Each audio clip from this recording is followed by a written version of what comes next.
বাঁচাও, বাঁচাও, help, please help. আরে কেউ আছো এখানে? আরে প্লিজ আমাকে বাঁচাও। হ্যালো,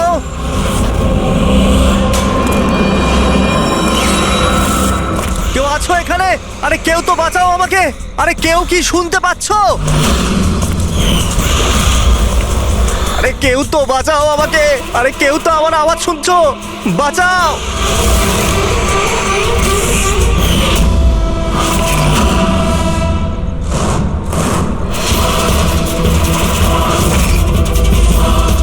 তুমি কে? কি চাও তুমি?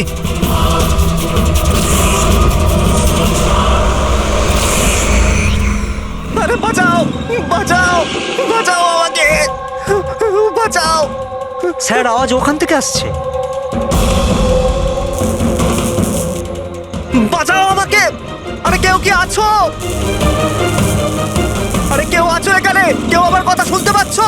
আরে আমার কথাটা তো শোনো। বাঁচাও।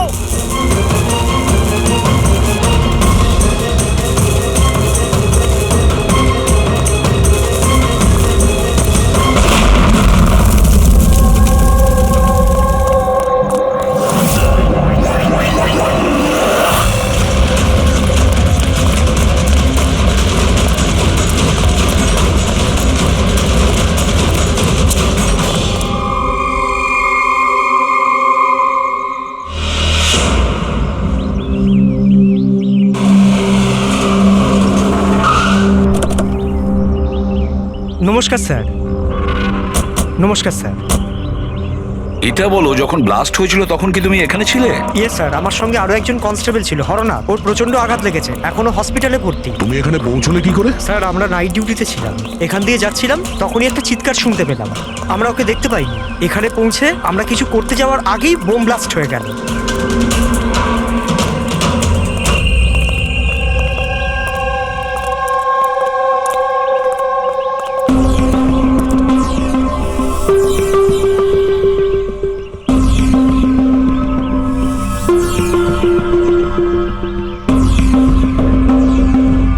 একটা কথা বলো আমায়, যখন তুমি এখানে এসেছিলে তখন তুমি এখান থেকে কাউকে যেতে দেখেছিলে বা পালাতে দেখেছিলে? হ্যাঁ স্যার, আমি ওকে তাড়াও করেছিলাম, কিন্তু ও পালিয়ে গেল। ও আমার আগেই ছিল, কিন্তু জানি না কেমন করে অদৃশ্য হয়ে গেল। আর এখানে হরনাথের অবস্থা ভালো ছিল না, তাই আমি ওর কাছে ফিরে এলাম। ঠিক করেছো তুমি, গুড ওয়ার্ক। পঙ্কজ, একটু ওদিকটা চেক করো, দেখো বোমের কোনো অবশিষ্ট অংশ পাও কিনা। আর যদি কিছু পাও তাহলে ওটা এভিডেন্সে পাঠিয়ে দাও।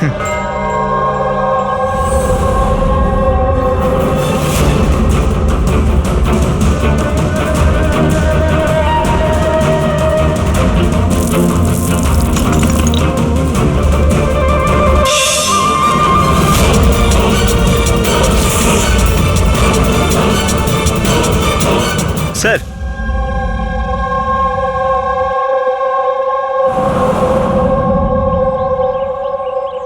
ডাইনামাইট স্টিক, আর স্যার এতে ব্যাচ নাম্বারও লেখা আছে। অ্যারোডাইনামিক। স্যার হ্যাঁ, এটা কিছু একটা চকচক করছে।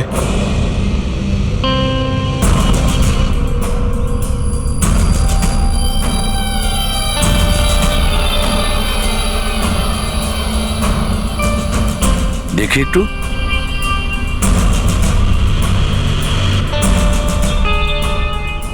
দয়া, এটা তো একটা দাঁত দেখছি, সোনার দাঁত। এক মিনিট, আচ্ছা একটু ম্যাগনিফাইং গ্লাসটা দাও তো।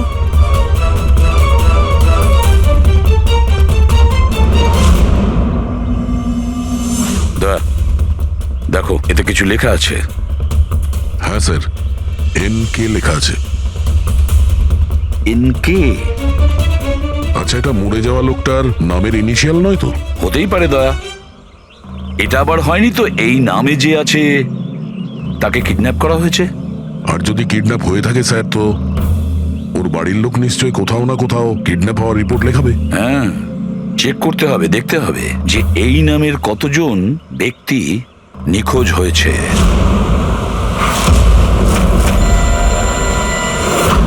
Yes sir. লোকাল পুলিশ থেকে জানা গেছে যে মিসিং কমপ্লেন্ট নবীন কুমারের। নবীন কুমারের স্ত্রীর সঙ্গে আমি ফোনে কথা বলেছি।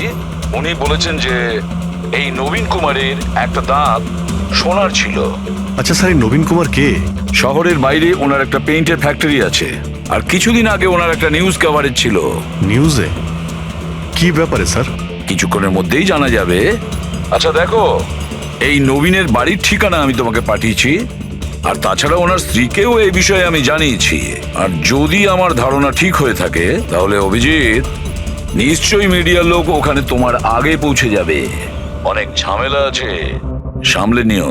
ঠিক আছে, আমরা দেখে নিচ্ছি। ইয়া, হ্যাঁ। নবীন কুমারের বাড়ি যেতে হবে। স্যার অ্যাড্রেস পাঠাচ্ছেন। নবীন কুমার মুর্দাবাদ! নবীন কুমার মুর্দাবাদ! নবীন কুমার মুর্দাবাদ! নবীন কুমার মুর্দাবাদ! নবীন কুমার মুর্দাবাদ! নবীন কুমার মুর্দাবাদ! নবীন কুমার মুর্দাবাদ! নবীন কুমার স্যার স্যার স্যার আপনি কি নবীন কুমারকে পরে, arrest পরে। দেখেছেন স্যার? পরে বলছি। স্যার, CID পরে আপনারা আমাদেরকে কাজ করতে দিন, প্লিজ। আপনারা দেখি সরে যান, যেতে দিন দেখি। সরে যান, সরে যান বলছি। দেখুন, এইসব কিছু বন্ধ করুন আপনারা। দাঁড়ান। নাটক? স্যার, নাটক তো নবীন কুমার রচিয়ে রেখেছে আমাদের এই শহরে। স্যার, ওরা সবাই নবীন কুমার মারা গেছেন। He is no more. এই লোকটা মেরেছে আমার স্বামীকে। খুনি এরা সবাই।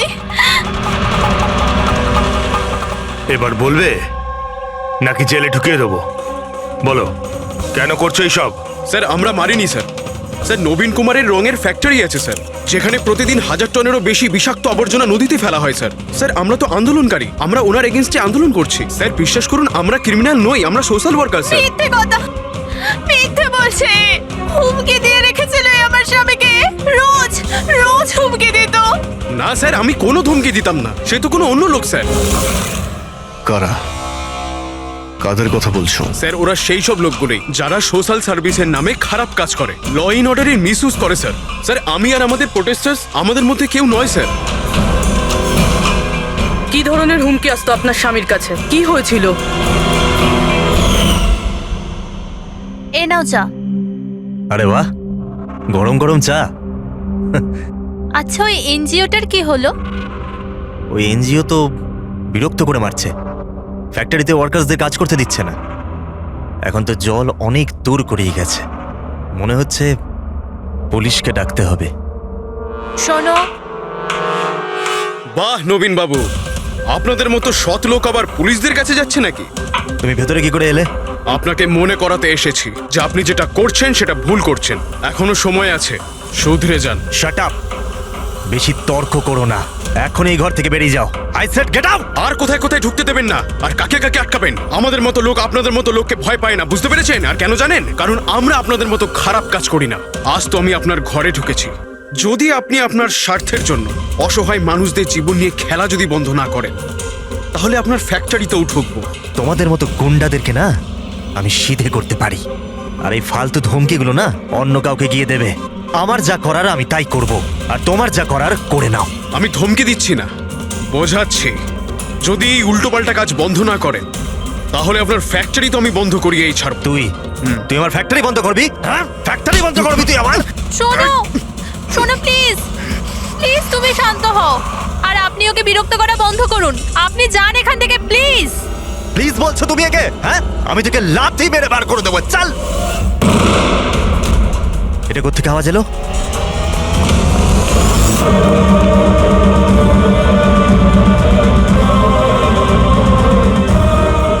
দেওয়ালে লেখা ছিল, শুধরে যাও নয়তো আর বাঁচবে না। আর শেষ পর্যন্ত মেরে ফেললো এরা নবীনকে। এই লোকটা মেরে ফেলেছে আমার স্বামীকে। বিশ্বাস করুন স্যার, আমি সত্যি বলছি, আমি কিচ্ছু করিনি স্যার। যে করেছে তাদের কথা স্যার, বলো। নিশ্চয়ই, কেন বলবো না স্যার। স্যার, ওনার জন্যই তো আজকে আমরা ফেসেছি স্যার। স্যার, আমরা প্রোটেস্টার, আমরা সোশ্যাল এনভায়রনমেন্টের জন্য প্রোটেস্ট করি স্যার। স্যার, ওরা অনেকটা নিচে নামতে পারে স্যার। চিনতে পারবে তাদের? নিশ্চয়ই, কেন নয়, কিন্তু আমাদের সেফটির কি স্যার? ওরা অনেক খারাপ লোক স্যার। ডোন্ট ওয়ারি, তোমার কিছু হবে না। শুধু নামেই সোশ্যাল ওয়ার্কার, ওরা ক্রিমিনালস, ওরা তিনজনেই। ক্রিমিনাল? আর এটা তুমি কি করে জানলে? আমি কি, এটা সবাই জানে যে ওদের উপর কতগুলো কেস চলছে। সবসময় ওরা বেলেই বাইরে এসেছে স্যার। ওই মানুষটা নিজেকে পরিবেশের রক্ষাকর্তা বলে, নেচার গার্ডিয়ান। স্যার, সবার প্রথমে ওই দিনকর, নবীনের মতো লোকের সব জায়গায় শত্রুই থাকবে স্যার। ওই বলে না স্যার, যেমন কর্ম তেমন ফল। তার মানে হ্যাঁ? কি বলতে চাইছো তুমি? কত নিরীহ মানুষের জীবন নষ্ট করেছে ও। হতে পারে তাদের মধ্যে থেকে কেউ বদলা নিয়েছে। তাদের মধ্যে কেউ কেন, বরং আমি তো বলছিলাম যে প্রতিশোধ তুমি নিয়েছো, তুমি ওকে মেরেছো। না স্যার, আমার সাথে ওর কোনো ব্যক্তিগত শত্রুতা ছিল না। আমি ওকে কেন মারবো? কারণ নবীনের কার্যকলাপে তুমি ক্ষুব্ধ ছিলে। কেন? স্যার, যদি আমায় এরম কিছু করতেই হতো তাহলে আমি অনেক আগেই করে ফেলতাম। নবীন না জানি কত বছর ধরে আমাদের পরিবেশ দূষিত করছিল। তোমরা নিশ্চয়ই খুব আনন্দ পেয়েছো মিস্টার নবীন মারা গেছে শুনে। অন্য কেউ তোমাদের কাজ করে দিয়েছে কি? না স্যার, আমার ওর প্রতি কোনো মায়া ছিল না, কিন্তু আমি ওকে মারিনি। আমরা কি করে বুঝবো যে তুমি সত্যি বলছো? স্যার, যে সময়ের কথা আপনি বলছেন ওই সময় আমি ইউনিভার্সিটিতে লেকচার দিচ্ছিলাম। আপনি চাইলে ওই প্রফেসর দেশাইয়ের সঙ্গে কথা বলতে পারেন। ওই সময় আমি ওখানেই ছিলাম। স্যার, পল্লবী ওকে প্রায় দিনই দেখা যায় নিউজে কারুর না কারুর সাথে ঝগড়া করতে। স্যার, সোশ্যাল ওয়ার্কের ফিল্ডে আপনি যে কোনো কাউকে জিজ্ঞাসা করুন ওর ব্যাপারে, সবাই জানে যে ও কিরকম। ও নিজের টিম দিয়ে কিরকম উল্টোপাল্টা কাজ করায়। হ্যাঁ তো, আমি ট্রেড অ্যাকাউন্ট করি। সোজাভাবে বললে লোকে বুঝতে পারে কই।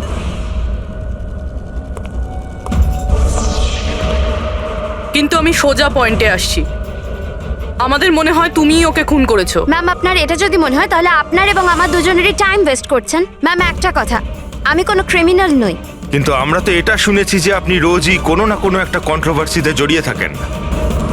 স্যার, ব্যাপারটা হলো কি, যদি কোনো সৎ লোক সাহস করে সত্যের পিছনে দাঁড়ায় না, তো মানুষ ভয় পেয়ে যায়, সহ্য করতে পারে না, বিশেষ করে যদি সে একটা মেয়ে হয়। আপনি তো জানেনই সোসাইটির কি মেন্টালিটি। তাই নাকি? আমার তো আপনার মেন্টালিটি ঠিক মনে হয় না। কেন? শুধুমাত্র এই জন্যই যে আমি কাউকে ভয় পাই না? আপনাকেও নয়। এই জন্য আমি ক্রিমিনাল হয়ে গেলাম? এমনিতেও আমি কাল রাতে নিউজ লাইভের ডিবেটে ছিলাম, আপনি চাইলে চেক করতে পারেন। আমি চাইলেও নবীনকে খুন করতে পারতাম না। ম্যাডাম, আপনি কিন্তু এই কাজটা নিজের লোকদের দিয়ে করিয়ে থাকতে পারেন। তো ঠিক আছে, আপনার যদি এত কনফিডেন্স থাকে তো প্রুফ করে দিন, আপনি পাঠিয়ে দিন আমাকে জেলে। আর ওই প্রকাশ, ও প্রতিদিনই কাউকে না কাউকে গালিগালাজ করে নিজের সোশ্যাল ব্লগে। যারা পলিউশন ছড়াচ্ছে স্যার, ও লোকদের উস্কায়, খেপিয়ে দেয় তার বিরুদ্ধে।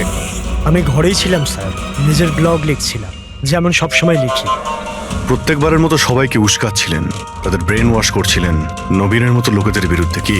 স্যার, নবীনের সাথে আমার কোনো ব্যক্তিগত শত্রুতা ছিল না, আর প্রকৃতির জন্য আমি অ্যাওয়ারনেস স্প্রেড করতেই থাকি। ব্যক্তিগত শত্রুতা না থাকলে তোমার সবকটা ব্লগে নবীনের নাম কেন থাকে? তাও টপ 4-5 জনের মধ্যে। কালকেও যে ব্লগটা লিখেছিলে সেখানেও নবীনের নাম ছিল না? হ্যাঁ স্যার, নবীনের নাম ছিল ওখানে। আর এই কথাটা আমি লুকোবই বা কেন? ও খারাপ লোক ছিল, কিন্তু এর মানে তো এটা নয় যে আমি ওকে খুন করে দেবো। কেন? কেন মারবে না? এরকম লোকেদের তো তুমি ভীষণ ঘৃণা করো, তাই না? তোমার মনে হচ্ছে তোমার পরিশ্রম বিফলে চলে যাচ্ছে, আর তারপরে নবীনকে এত বোঝানোর পরেও নবীন পরিবেশ দূষিত করে দিচ্ছিল, আর সেই জন্য তুমি রেগে যাও আর তারপরে নবীনকে শেষ করে দাও। আমি একজন রেসপন্সিবল সিটিজেন স্যার, কোনো ক্রিমিনাল নয় স্যার। আমার কাজ এটাই, আমার ব্লগের মাধ্যমে ঠিক আর ভুলের তফাৎ বোঝানো, কারোর ক্ষতি করা নয়। স্যার, ইন্টারোগেশনে তো কেউই কোনো ভয় পায়নি। হ্যাঁ, কোনো ভয় পায়নি ঠিকই। এই 3 জনের উপর কড়া নজর রাখতে হবে। কেন স্যার? ঠিক, ভয় একটা অদ্ভুত জিনিস। যদি ওই 3 জনের মধ্যে কেউ খুন করে থাকে তাহলে সে ভয় পেয়ে কিছু না কিছু গন্ডগোল করবেই, কোনো না কোনো ভুল সে নিশ্চয়ই করবে।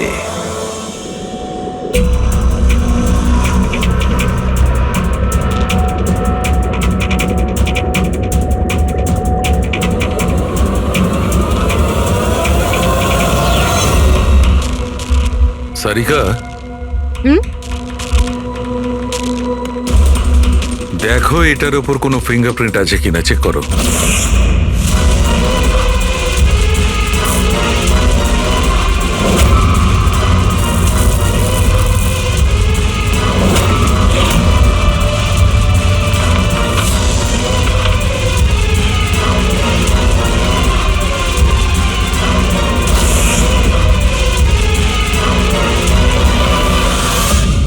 স্যার, এটাতে তো কোনো ফিঙ্গারপ্রিন্টস নেই।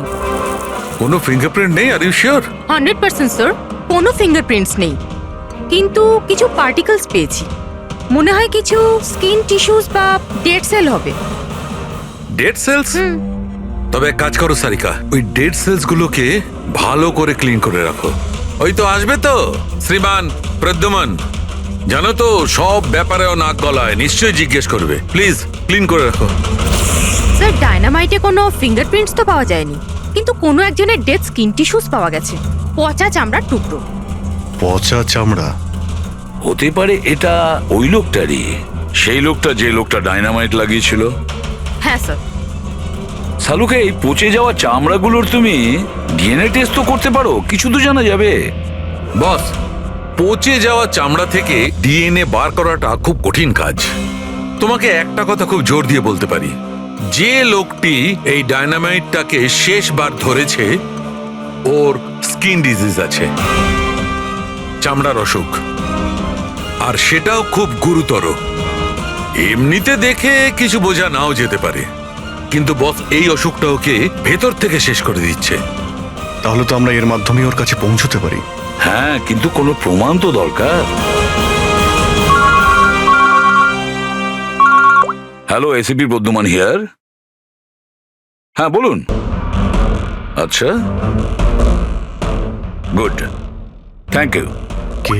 ডায়নামাইট ম্যানুফ্যাকচারার বলছিল ওরা রেকর্ড চেক করেছে, ওই ডায়নামাইট কোনো খনিকে বিক্রি করেছে ওরা। মানে মাইন্ড সাইট? হ্যাঁ, মাইন্ড সাইট। এবার এটা খোঁজ নিতে হবে এই ডায়নামাইট মাইন্ড সাইট থেকে খুনি পর্যন্ত কিভাবে পৌঁছলো।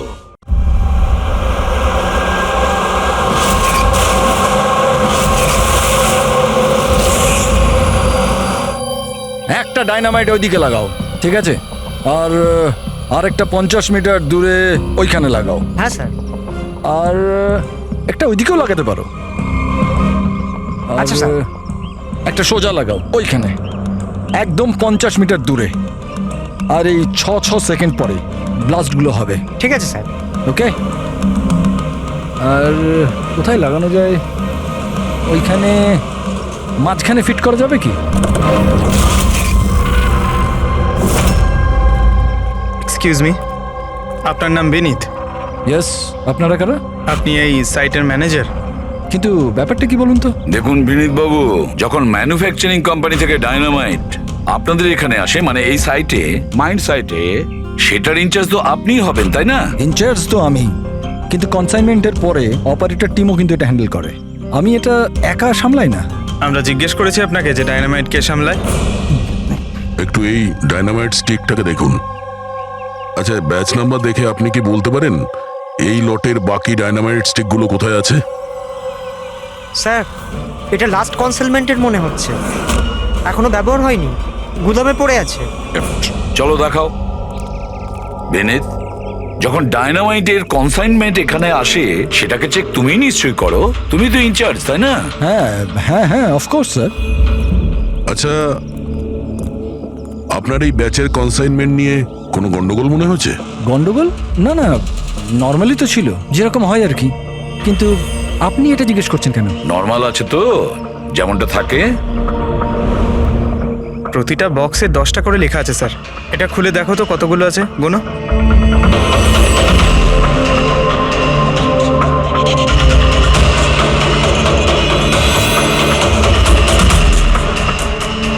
স্যার, একটা সেট কম আছে স্যার। আচ্ছা, এই ব্যাপারটা কি সেটা কি তুমি এখানেই বলবে, না একটু খাতির টাতির করার পরে মুখ খুলবে? স্যার বলছি, আমি সবসময় এই সেটগুলো জেলেদের বিক্রি করে দিতাম বম ফিশিং এর জন্য। মানে ইল্লিগাল ভাবে ব্যবহার করো এটাকে। আর এটার থেকে 6টা সেট আমি ওদেরকে বিক্রি করেছি। যাকে বিক্রি করেছো তাকে চেনো নিশ্চয়ই? স্যার, ও আমার রেগুলার কাস্টমার ছিল না, ও প্রথমবার এসেছিল। আর আমি ওর মুখটাও ভালো করে দেখিনি, কিন্তু স্যার ওর হাতের চামড়াগুলো অদ্ভুত রকমের হয়ে গেছিল, বোধহয় ও অসুস্থ ছিল। এর মধ্যে কাউকে চেনো? না স্যার, আমার মনে হয় না এদের মধ্যে কেউ ছিল। আরো একবার ভালো করে দেখো, হতে পারে ছদ্মবেশে এসছে। না স্যার, এদের মধ্যে কেউ নাই। ঠিক আছে, হয়তো আবার দ্বিতীয়বার দেখা হবে। স্যার আমার মনে হচ্ছে যে আমাদের ওই লোকেদের লিস্ট বানাতে হবে যাদের এই ধরনের রোগ আছে। জানি ব্যাপারটা খুব মুশকিলের, কিন্তু ট্রাই তো করা যেতে পারে। না না, ট্রাই তো করতেই হবে দয়া। প্রত্যেকটা বড় বড় হসপিটাল আর ছোটখাটো নার্সিং হোম এবং ক্লিনিকগুলোতে গিয়েও খোঁজ নাও এরকম রোগের পেশেন্টের ব্যাপারে। হতে পারে আমাদের ভাগ্য যদি ভালো থাকে কিছু প্রমাণ আমরা পেয়ে যাব। Sir let's go.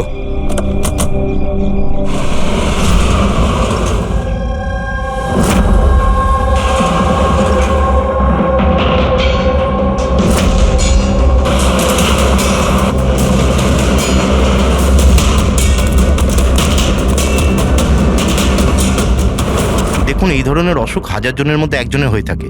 বলতে পারেন এই ধরনের পেশেন্টের লিস্ট অনেক বড়। অনেক পেশেন্ট জানতেও পারে কিন্তু এর চিকিৎসা করায় না।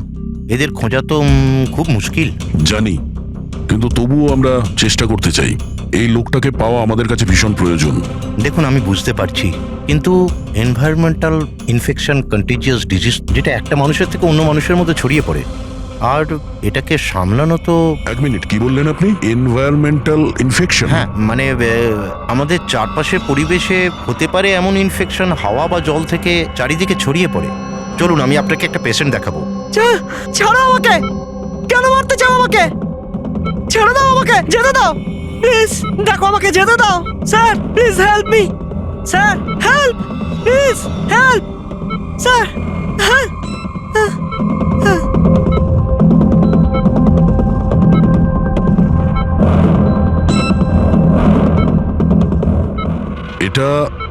এটা এনভায়রনমেন্টাল ইনফেকশনের কেস। নিউরোলজিক্যাল ইনস্টেবিলিটি, এই ধরনের অসুখ সাধারণত পেশেন্টের মাথা ধীরে ধীরে খারাপ করে দেয়। ও নিজের ধৈর্য হারিয়ে ফেলতে পারে আর মাথার ব্যালেন্সও নষ্ট হয়ে যায়, যেমনটা নীলজের হয়েছে। আর ফিজিক্যাল কন্ডিশন, মানে আমি বলতে চাইছি এই ধরনের পেশেন্টরা কি খুব জোরে দৌড়তে পারে? হ্যাঁ, নর্মালি চলতে ফিরতে তো পারে, কিন্তু অসুখটা যদি অ্যাডভান্স স্টেজে চলে যায় তাহলে দৌড়ানোর পক্ষে সম্ভব নয়। কিন্তু স্যার, অ্যাডাভিন ইঞ্জেকশন দিলে শরীরে কিছুক্ষণের জন্য শক্তি আসে। হ্যাঁ, কিন্তু ওটা সাইড এফেক্ট যথেষ্ট। স্যার, অ্যাডারভিন ইঞ্জেকশন দেওয়া যথেষ্ট ঝুঁকিপূর্ণ। রিস্কি হতে পারে, কিন্তু এই অপরাধীর মানসিক অবস্থা যে ধরনের, তাতে হতে পারে যে ওর সাইড এফেক্ট নাও হতে পারে। কিন্তু যদিও নীলজের মতো মেন্টালি আনস্টেবল হয়, তাহলে চিন্তা আপনাদেরকেই করতে হবে। তার মানে এটাই যে ও একটা খুন করে থাকলে দ্বিতীয়বারও খুন করতে পারে।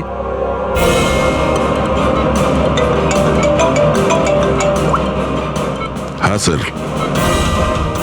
কি প্রকাশ পঙ্কজকে ফাঁকি দিয়ে পালিয়ে গেছে? নো, ঠিক আছে, আমি দেখছি। হতে পারে এই প্রকাশ ভয় পেয়ে পালিয়ে গেছে, না হলে দ্বিতীয় মার্ডারের পরিকল্পনা করছে।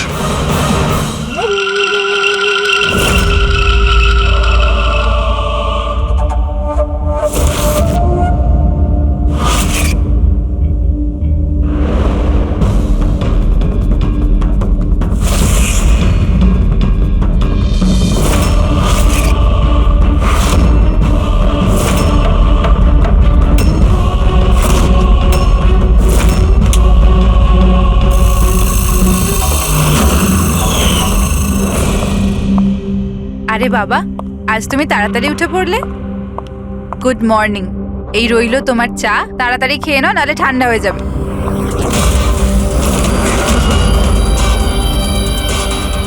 এটা কার পা?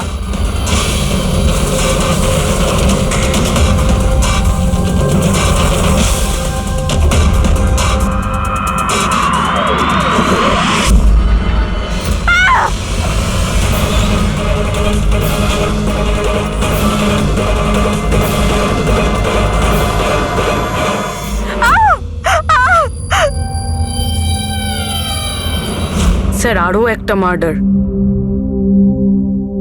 ওই ডক্টর ঠিকই বলেছিলেন, ওই খুনির মাথা খারাপ হয়ে গেছে, ওর মানসিক অবস্থা ঠিক নেই। স্যার, মনে হচ্ছে খুন করার একটা প্যাটার্ন বানিয়ে ফেলছে এই খুনি।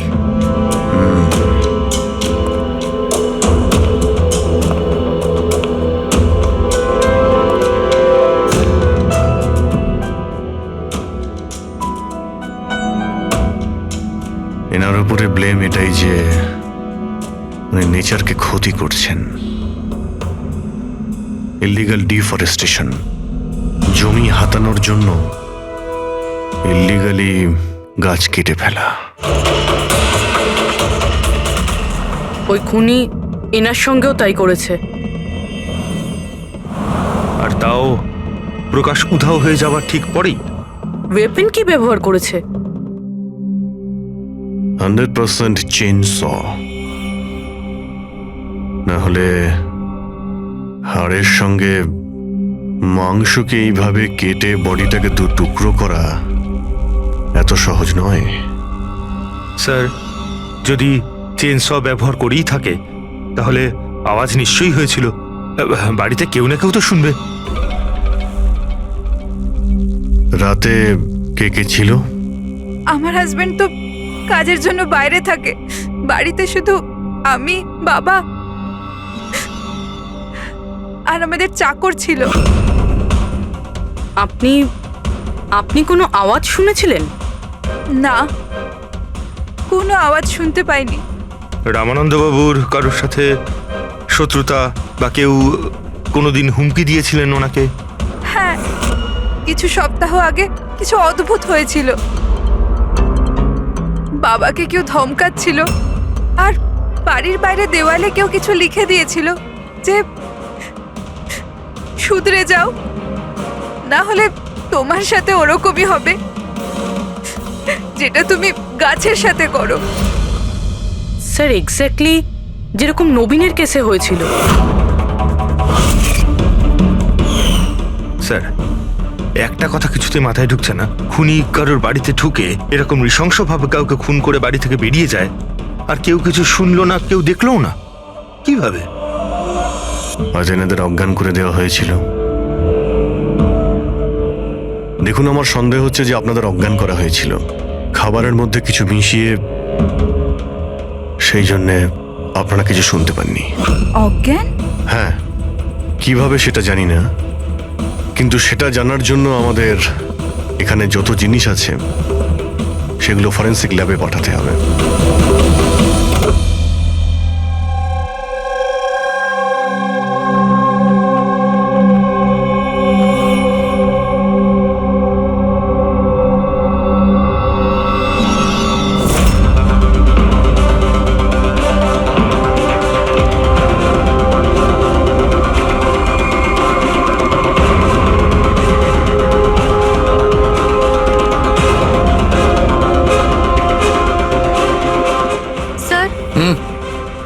বাড়িতে যত রকম খাবার জিনিস ছিল চেক করে নিয়েছি, আর পানিও।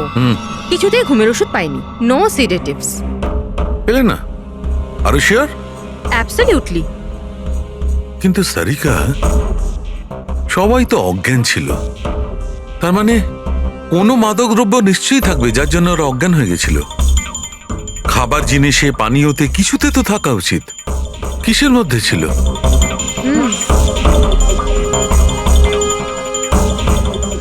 হ্যাঁ, মাদক দ্রব্য ছিল। এই এসিটার মধ্যে। এসিতে? ইয়েস, এই এসিতে মাদকদ্রব্য মেশানো হয়েছিল, আর এর হাওয়াটা ঘরের মধ্যে ঢোকা মাত্র মাদকদ্রব্য ছড়িয়ে পড়ে আর সবাই অজ্ঞান হয়ে যায়। হ্যাঁ। Check it. ইয়েস।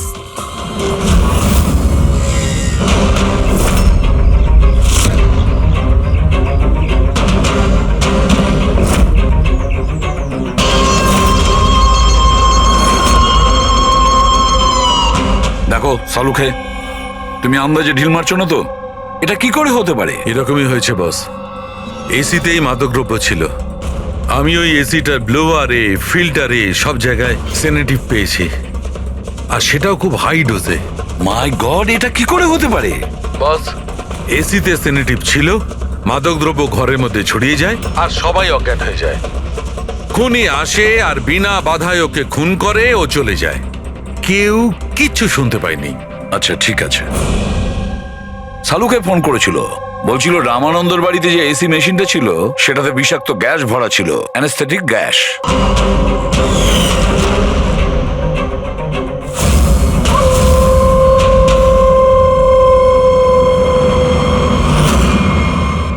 অ্যানেস্থেশিয়া দিয়ে লোকেদের ট্রিটমেন্ট করা হয় শুনেছি। আরে তো এই খুনি তো দেখছি বেশ ধূর্ত। প্রকাশের ব্যাপারে কি জানতে পেরেছো? স্যার কিছু জানতে তো পারিনি, বাট আই এম শিওর পরের খুনের প্ল্যান করছে।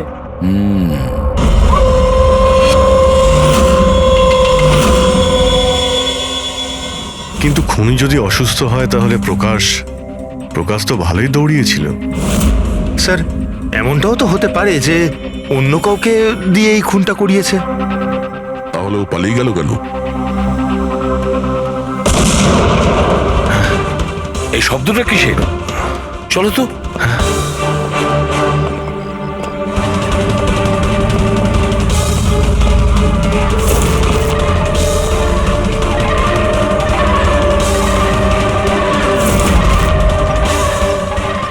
তোমাদের কাজ আমি করছি এসিপি, শহরকে পরিষ্কার, আর আমার এই রাস্তায় যে আসবে তাকেও আমি এই জগৎ থেকে পরিষ্কার করে দেব। এ কে হতে পারে? স্যার মনে হয় খুনি জানতে পেরে গেছে আমরা ওর পিছনে আছি, ওই জন্য পাগল হয়ে গেছে। এই! দাঁড়াও! ধরো ওকে!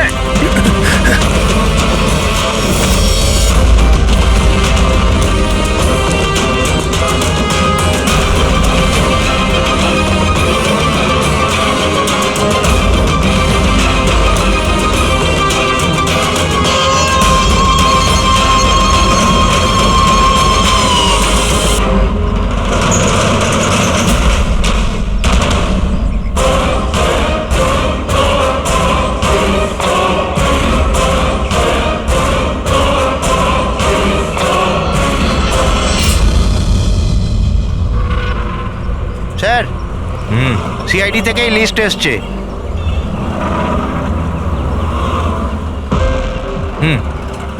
এরা তো ওই লোকগুলি যাদের নয়েজ পলিউশনের ধমকি দেওয়া হয়েছে। সখারাম, হ্যাঁ? ওই ক্লাবের মালিককে মনে আছে?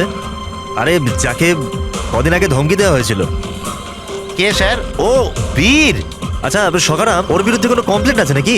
হ্যাঁ স্যার, ওটা তো রেসিডেন্সিয়াল এরিয়া না, তো আশপাশের 2-4টে ঘর থেকে কমপ্লেন এসছে যে অনেক রাত্রির পর্যন্ত জোরে মিউজিক চলে, এই সব কমপ্লেন। আওয়াজ মানে নয়েজ পলিউশন। সখারাম, তুমি একটা কাজ করো, হ্যাঁ, স্যার। তুমি সিআইডির লোকেদের ফোন করো এখনই, এই সময়।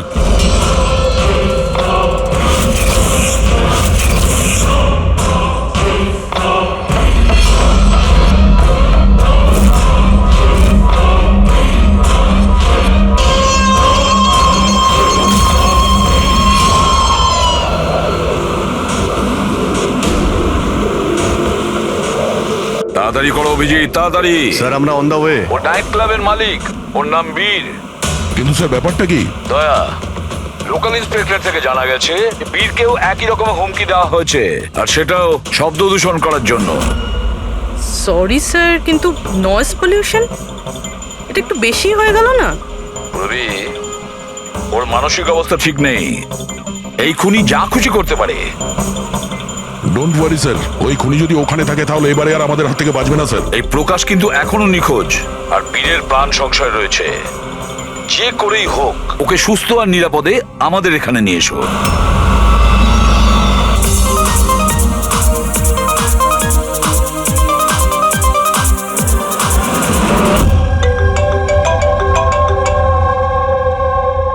হ্যালো হ্যালো বীর, আমি এসবি প্রদ্যুমান বলছি, সিআইডি থেকে।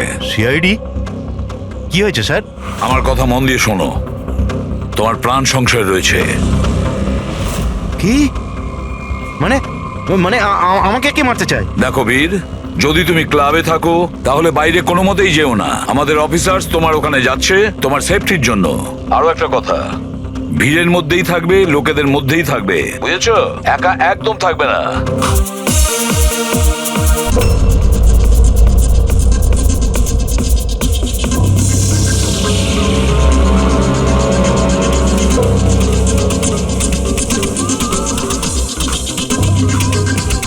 দেখো, আমি আমার কেবিনে যাচ্ছি, ঠিক আছে?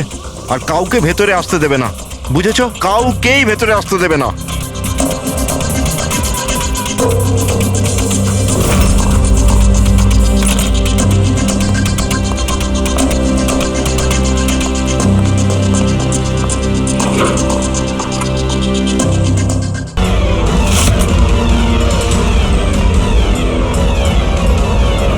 সিআইডি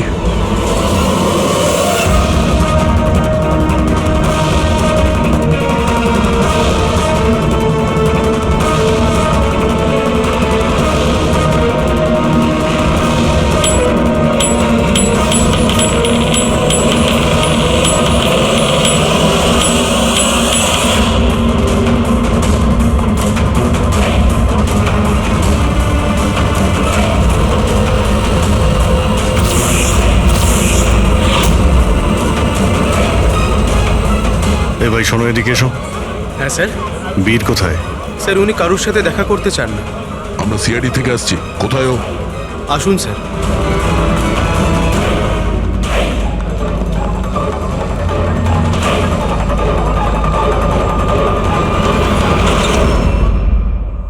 এই, এই এই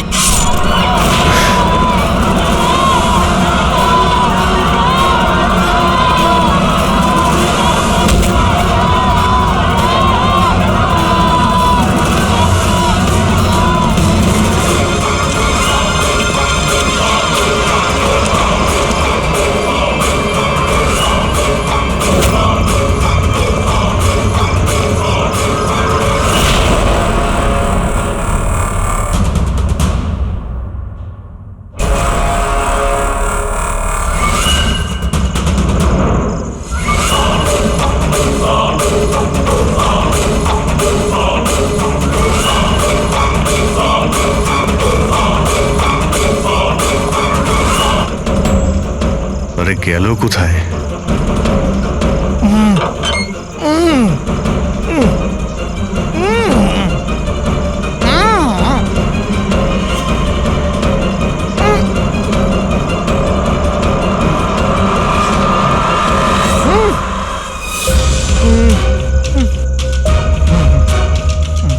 এই প্রকাশ, এসো বাইরে এসো।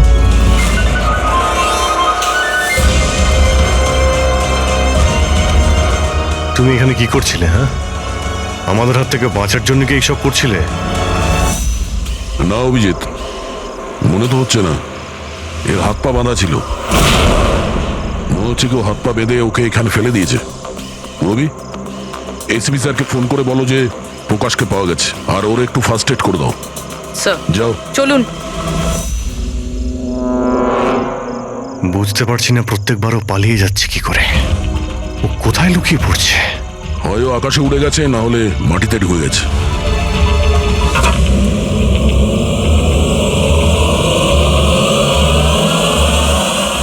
ও এখানেই আছে দয়া, এইখানে।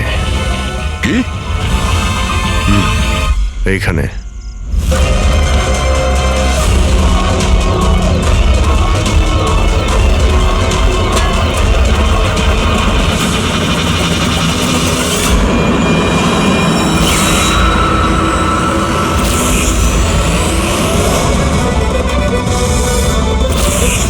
বাইরে আয়।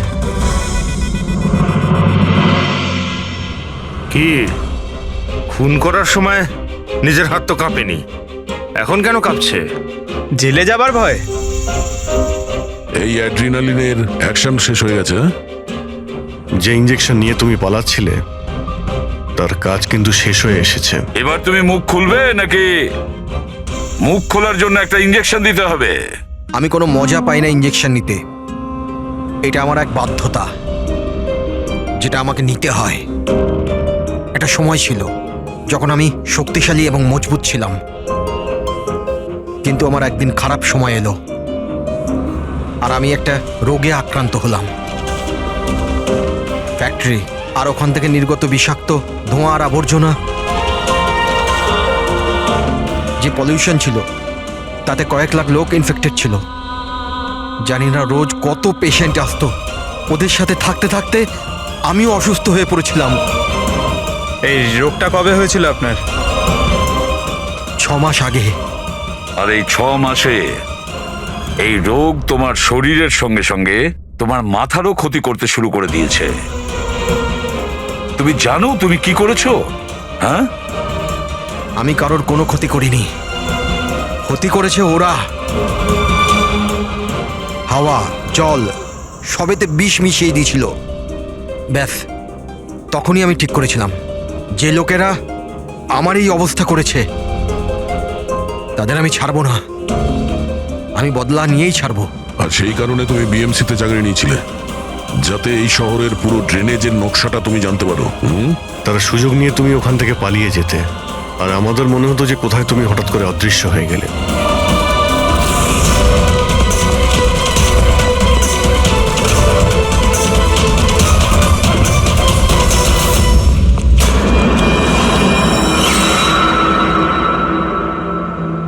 একটা কথা কিন্তু আমি এখনো বুঝিনি, প্রকাশ তোমার কি ক্ষতি করেছিল? হ্যাঁ, ওকে কেন কিডন্যাপ করলে? ওই রাতে ও ওখানেই ছিল, রামানন্দের বাড়ির বাইরে।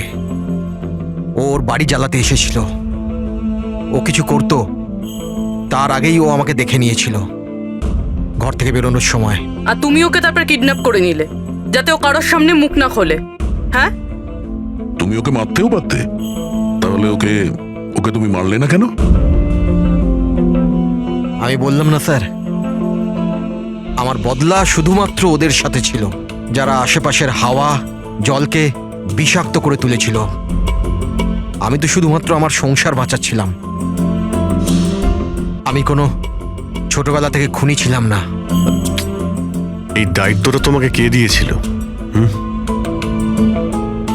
শোনো, তোমার এই প্রতিশোধের আগুনে এতগুলো লোকের প্রাণ গেছে। এই কাজটা তোমার একদমই করা উচিত হয়নি। খুব অন্যায় করেছো তুমি। আইন তোমাকে কোনোদিন ক্ষমা করবে না। কঠোর থেকে কঠোরতম শাস্তি হবে তোমার।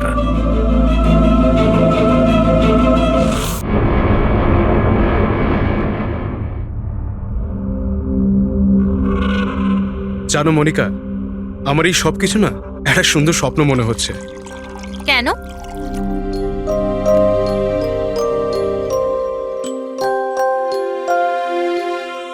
আমি কখনো স্বপ্নতেও ভাবিনি যে আমি তোমার মতো এত সুন্দরী একটা বউ পাবো, আর আমি তোমার সাথে এই সুন্দর দেশে হানিমুনের জন্য আসবো।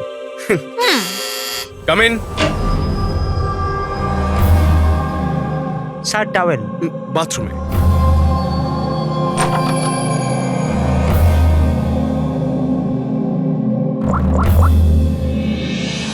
Yes sir, couple is here.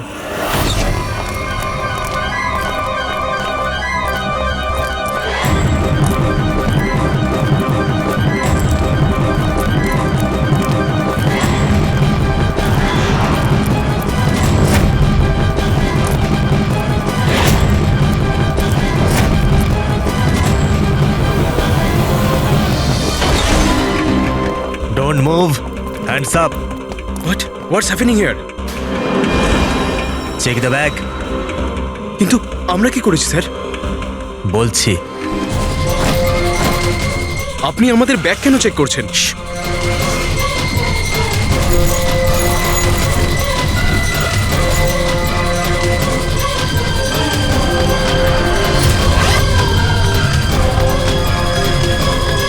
Got it. Come on.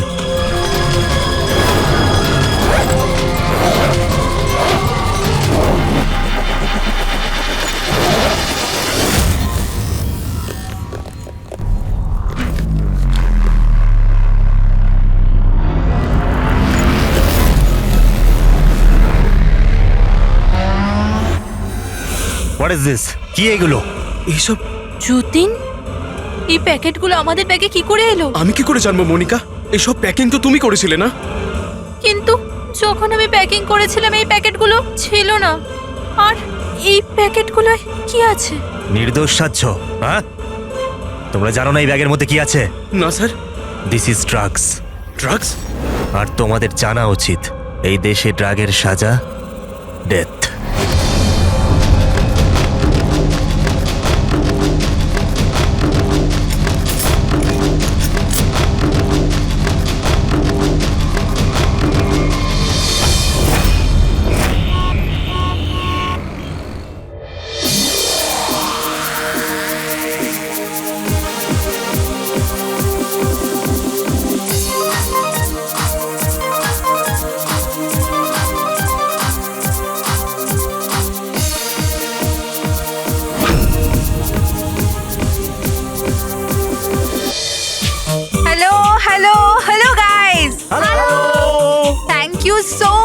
যে তোমরা আমার এনগেজমেন্ট পার্টিতে এসেছো, তাই যত এনজয় করার করে নাও, কারণ বিয়ের পার্টিতে আরো অনেক মজা হবে। ইয়ো গাইস, এনজয় মিউজিক।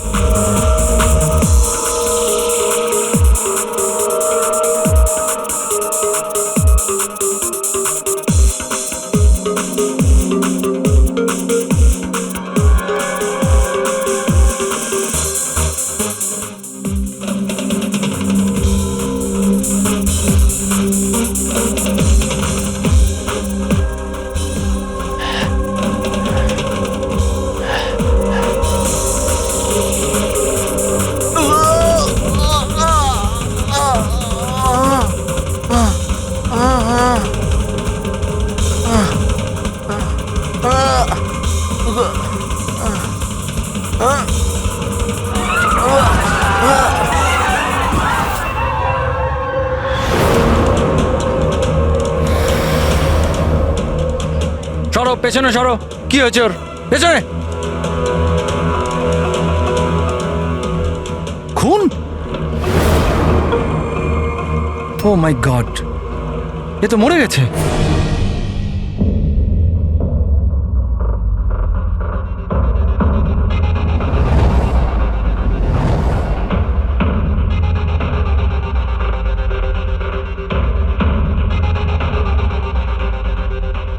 রোহন,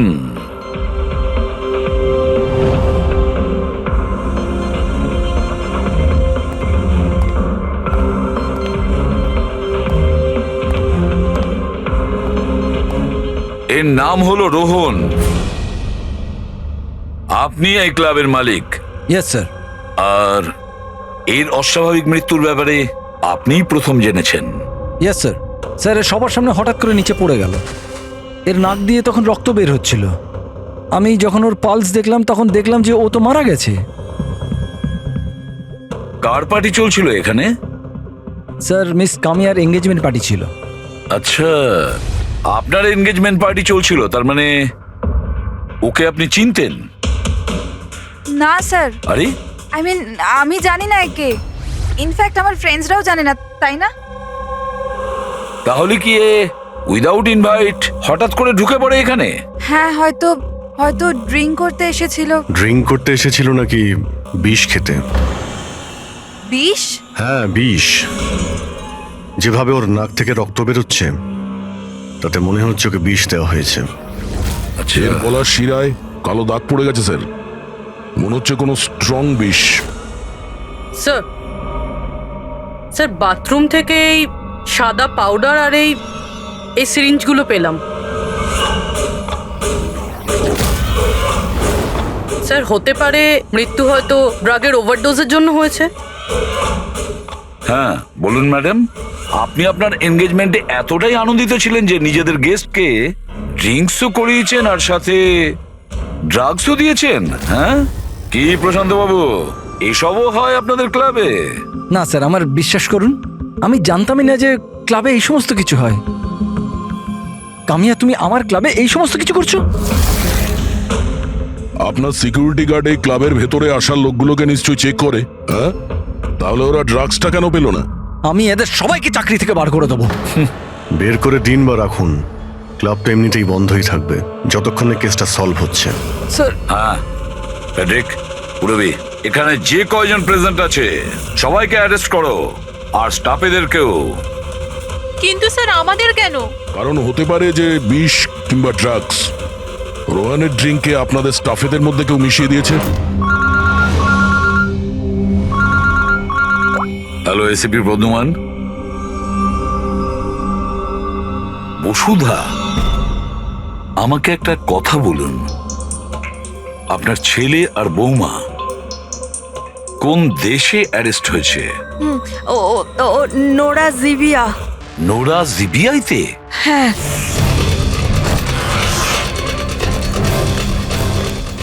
এই দেশে ড্রাগের সাজা ডেথ।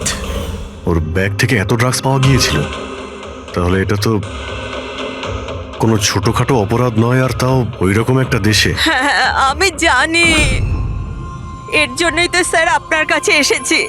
কিছু করুন না প্লিজ। আচ্ছা, আপনার ছেলের ব্যাগ কি রাস্তায় এমনি পড়েছিল, না ওর আশেপাশে কেউ ছিল যে ড্রাগসটা ওর ব্যাগের মধ্যে ঢুকিয়ে দিতে পারে? কারোর উপর সন্দেহ হয় আপনার? না স্যার, এরকম তো নিজের শত্রুদের সাথেও করবে না। হ্যাঁ আপনি একদমই ঠিক বলছেন, কিন্তু যে কেউ প্রতিশোধ নেওয়ার জন্য যা ইচ্ছে তাই করতে পারে, যেটা আপনার ধারণাই নেই। আচ্ছা আমাকে একটা কথা বলুন, যে যতীন আর মনিকার কারোর সাথে কোনো শত্রুতা ছিল বা কোনো ঝগড়া ছিল?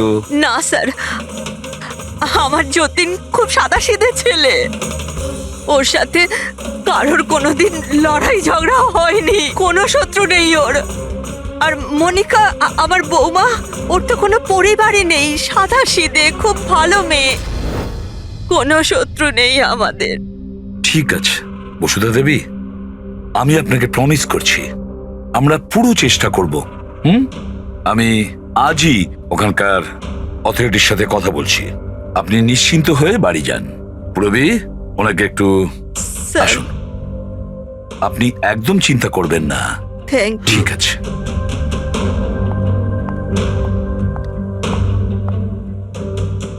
কিন্তু স্যার, ওখানকার পুলিশ আমাদের কথা শুনবে কেন? ওখানে ড্রাগসের ব্যাপারে আইন খুব কড়া, এর সাজা মৃত্যু। হ্যাঁ ভাই, কিন্তু কিছু তো করতেই হবে। ওরা যদি নিরাপরাধ হয় তাহলে আমরা তো এইভাবে ওদের দুজনকে মরতে দিতে পারি না। সেটাই তো, আমি ওখানকার হেডকোয়ার্টারের সঙ্গে কথা বলে দেখি, দেখা যাক। ততক্ষণ একটা কাজ করো, এই রোহনের বাড়িতে গিয়ে খোঁজ নাও যে সত্যি এই কামিয়া ওকে মানে রোহনকে চিনতো কি না। যাও স্যার। হ্যাঁ।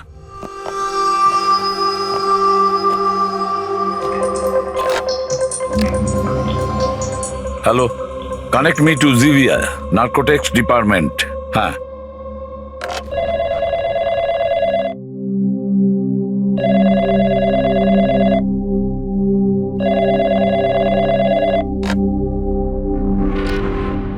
Hello, this is the narcotics department of Zivia. Yes. আমি ইন্ডিয়া থেকে এসিপি প্রদ্যুমান বলছি, সিআইডি থেকে। আমি কি আপনাদের ডিপার্টমেন্টের সিনিয়রের সাথে একটু কথা বলতে পারি? Officer Wangdang speaking. Officer Wang, আমি এসিপি প্রদ্যুমান বলছি ইন্ডিয়া থেকে। Hello sir. স্যার, একটা রিকোয়েস্ট আছে, আমার কিছু ইনফরমেশন চাই। আপনারা দুজনকে ড্রাগস ট্রাফিকিং এর অপরাধে অ্যারেস্ট করেছেন, মিস্টার যতীন কুমার আর তার স্ত্রীকে মনিকাকে। ইয়েস স্যার, এই খবরটা আমরা এয়ারপোর্ট থেকে পেয়েছিলাম। গত কয়েক মাস ধরে এটা একটু বেশি হচ্ছিল। ইন্ডিয়া থেকে ড্রাগস আসছিল আমাদের দেশেতে, আর আমরা এটা একদম সহ্য করব না। ফরগিভ মি অফিসার ওয়াং, কিন্তু আমি কি জানতে পারি এই ড্রাগস সত্যি এই দুজনেরই ছিল? মানে আমি বলতে চাইছি, ওদের কাছেই ছিল কি প্রথম থেকে, নাকি কোথাও কেউ প্ল্যান করেছে ওদেরকে ফাঁসানোর জন্য? 200% শিওর স্যার, কারণ আমরা জানতে পেরেছি ওদের ব্যাগ কখনো কারোর হাতে যায়নি, আর না আমরা কোথাও পড়ে থাকতে পেয়েছি। মানে ড্রাগস ওদেরই। একটা রিকোয়েস্ট ছিল স্যার, আমি কি ওদের দুজনের সঙ্গে কথা বলতে পারি? শিওর স্যার, কিন্তু আপনাদের মধ্যে যে কথাবার্তা হবে তা আমাদের উপস্থিতিতে হতে হবে। আমি ফোনটা স্পিকারে রাখবো। Absolutely sir, thank you very much. তোমাদের দেশের সিআইডি অফিসার এসিপি প্রদ্যুমান তোমাদের সাথে কথা বলতে চাইছে। নাও কথা বলো। হ্যালো, প্লিজ আমাদেরকে বাঁচান স্যার। স্যার, আমরা কিচ্ছু করিনি স্যার, আমাদের এখান থেকে বার করুন। যতীন, একদম ভয় পাবে না। আগে এটা বলো, ওই ড্রাগস তোমাদের কাছে এলো কি করে? আমি বলতে চাইছি, তোমাদের ব্যাগে এলো কি করে? হ্যাঁ, তোমরা ওই ব্যাগটা কোথাও রেখেছিলে বা ফ্লোরে রেখেছিলে? না স্যার, ওই ব্যাগ আমরা কাউকে দিইনি, একদম নতুন ব্যাগ স্যার। নতুন ব্যাগ ছিল? কবে কিনেছিলে? কোথা থেকে কিনেছিলে? স্যার, ওই ব্যাগ আমরা কিনিনি স্যার। আমাদের বিয়ের পর আমরা লাকি ড্রতে জিতেছিলাম ওটা, ওই ব্যাগগুলো আর এই দেশে হানিমুন ট্রিপটাও। লাকি ড্র আর ট্রিপও? কি করে পেয়েছিলে এই লাকি ড্র? মনিকা, ওই ওয়েবসাইটের নাম কি ছিল? স্যার, প্রাইস লাভ নামে একটা ওয়েবসাইট আছে, pricelove.com। স্যার, যখন আমরা আমাদের বিয়ের রেজিস্ট্রি করে কোর্ট থেকে বেরোচ্ছিলাম। Hello ma'am. Hello sir. Hello. Well, first of all অনেক অনেক শুভেচ্ছা তোমাদের। Thank you. আমি হলাম আশা, আর এই আমার পার্টনার। আমরা pricelove.com থেকে এসেছি। আমরা নিউলি ম্যারিড কাপলদের জন্য এক্সক্লুসিভ কন্টেস্ট নিয়ে এসেছি। আপনারা অংশগ্রহণ করবেন? স্যার, এটা একটা স্ক্র্যাচ কার্ড, এটা আপনাকে স্ক্র্যাচ করতে হবে, আর যদি আপনি জিতে যান তাহলে আপনি অ্যাব্রড হানিমুন প্যাকেজ ফ্রিতে পাবেন। তুমি স্ক্র্যাচ করো না যতীন। না না মনিকা, তুমি আমার জন্য খুব লাকি, তুমিই করো। ওকে।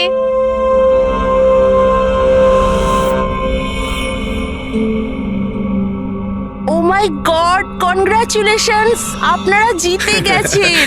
ওয়াও যতীন, চলো, ভালোই হয়েছে। এবার হানিমুনে কোথায় যাব সেটাও ঠিক হয়ে গেল। তাহলে আমাদের গিফট কোথায়? স্যার, সেটার জন্য আপনাকে আমাদের অফিসে আসতে হবে। Yes, please come. চলো না। আপনি ওই আশা আর রোহানকে জিজ্ঞেস করুন না, ওরাই ওই ব্যাগ দুটো দিয়েছিল প্রাইজের সাথে। এক মিনিট মনিকা, কি নাম বললে তুমি? আবার বলো। আশা আর রোহান। রোহন। আচ্ছা মনিকা, মন দিয়ে শোনো, যদি তোমরা নির্দোষ হও তোমাদের কোনো ক্ষতি হতে দেব না, একদম চিন্তা করবে না। Sir please. Take them away. Sir please, sir আমাদের কথা বিশ্বাস করুন স্যার। স্যার প্লিজ, আমরা কিছু করিনি স্যার। ওই ড্রাগস আমাদের নয় sir. ACP sir, yes officer Wang. আপনাদের হাতে 48 ঘন্টা আছে। যদি এরা নির্দোষ প্রমাণিত হয় তো ঠিক আছে, না হলে এই দেশে ড্রাগ স্মাগলিং করার একটাই সাজা, মৃত্যুদণ্ড। 48 ঘন্টা, 48 ঘন্টা। পুরবি, তাড়াতাড়ি বসুধা দেবীকে ডাকো। বসুধা দেবী, এই ফটোটা ভালো করে দেখুন। একে কি আপনি চিনতেন? স্যার এটা তো রোহন। এই যতীনকে লাকি ড্র জিতিয়েছিল, কিন্তু ওর কি হয়েছে? ওকে খুন করা হয়েছে। কি? হ্যাঁ হ্যাঁ, আমাদের মনে হচ্ছে রোহনের কেস আর যতীন মনিকার কেস, এই দুটোর মধ্যে কানেকশন আছে। আমি তো মনে করছি এই রোহনই যতীনের ব্যাগে ওই ড্রাগস রেখেছিল। কিন্তু এ তো ট্রাভেল এজেন্ট, ও এটা কেন করবে? ও ট্রাভেল এজেন্ট ছিল না ড্রাগ ডিলার, সেটা তো সময়ই বলে দেবে। স্যার আমি দয়াকে ইনফর্ম করে দিচ্ছি। বসুধা দেবী, একটু বলুন আমাকে, এই ট্রিপের টিকিটস, ওই ব্যাগ, নতুন ব্যাগ, যতীন আর মনিকাকে কোথায় দেওয়া হয়েছিল? স্যার এদের অফিস শান্তিনগরে। যতীনকে এরা ওখানেই ডেকেছিল। আচ্ছা, আর রোহনের সাথে তো একজন মহিলাও ছিলেন ওই এজেন্সির। হ্যাঁ, ওর নাম আশা। ওর স্কেচ বানাতে আপনি কি আমাদের সাহায্য করবেন? হ্যাঁ হ্যাঁ। এই প্রতিবেশীরা কিন্তু বলেছিল যে রোহনের আত্মীয় স্বজন বলে সেরকম কেউ নেই। কি করে জানতে পারবো ওর সম্পর্কে? ফ্রেডি, যে লোক যেখানে থাকে ওর বাড়ি, ওর বাড়ির মধ্যে পড়ে থাকা জিনিস দেখে বোঝা যায় যে ওই লোকটা কেমন।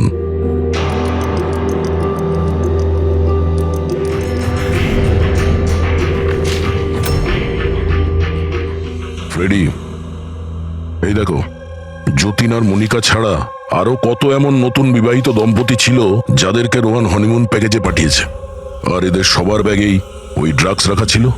এই যতীনের কপালটাই খারাপ যে ও ধরা পড়ে গেল।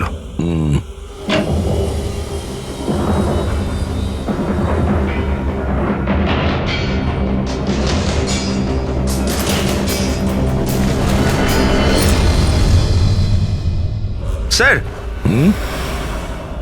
বালিশের ভিতর ড্রাগস।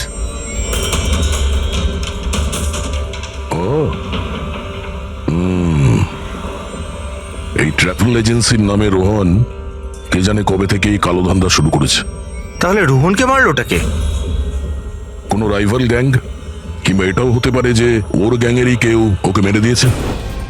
কারণ যখন এই যতীন আর মনিকা ধরা পড়লো, ওরা ভাবলো যে আমরা যে কোনো ভাবেই রোহানের কাছে পৌঁছে যাব। হতে পারে। এটা কি রোহানের ঘরে এতগুলো আর্টক্রাফট, হ্যান্ডিক্রাফটের? হ্যাঁ, মনে হচ্ছে এই রোহনের হ্যান্ডিক্রাফটেড জিনিসের খুব শখ ছিল। শখ ছিল?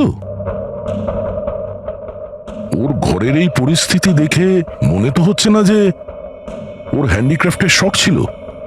এক মিনিট, ওখানে ওই ফাইলে রিসিপ্টস আছে, কুরিয়ারের রিসিপ্ট, কোনো হ্যান্ডিক্রাফট শোরুমের, জঙ্গিপুরা থেকে। আচ্ছা, এই হ্যান্ডিক্রাফটগুলো ওখান থেকে আসেনি তো?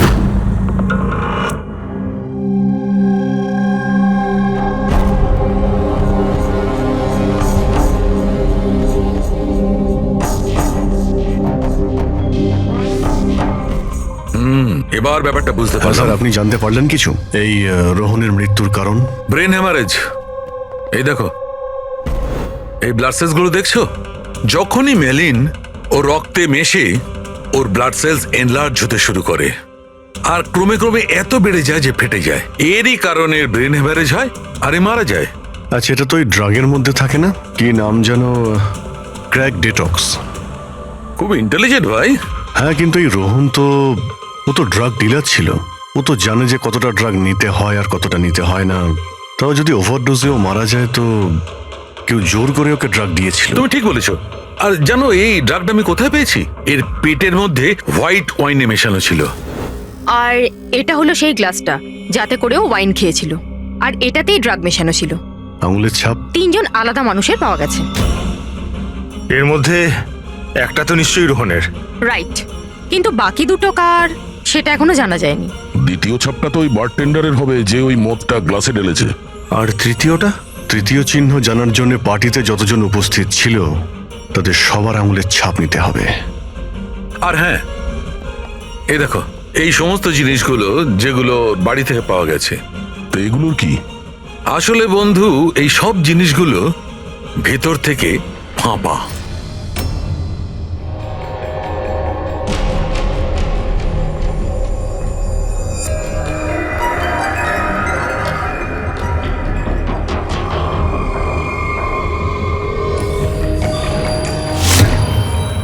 এই দেখো, ড্রাগস। ওহো, তাহলে এর মধ্যেও ড্রাগসের খোঁজ পাওয়া গেল। তার মানে এই হ্যান্ডিক্রাফটসের মধ্যে ড্রাগস রেখে ওরা জঙ্গিপুরা থেকে এখানে নিয়ে আসতো। ওই হ্যান্ডিক্রাফটের আড়ালে ড্রাগসের ব্যবসা চলছে। ট্রাভেল এজেন্সি থেকেও কিছু জানা যেতে পারে। স্যার এই নামে কোনো এজেন্সিই নেই। আর যতীন আর মনিকা যে সো কল্ড অফিসে গিয়েছিল সেই অফিসটাও নেই, একটা খালি ফ্ল্যাট পড়ে রয়েছে। আর ফেডরিক, ওই বাকি কাপলদের কি হলো যাদেরকে বিদেশে পাঠিয়েছিল লাকি ড্রর মাধ্যমে এই রোহন? স্যার, টোটাল 7টা কাপেলকে হানিমুনে পাঠিয়েছিল এই রোহন। তাদের মধ্যে 4টে এখন শহরে নেই। আর বাকি 3টে? বাকি 3টে তো এসে গেছে। চলো ওদের সঙ্গে কথা বলি।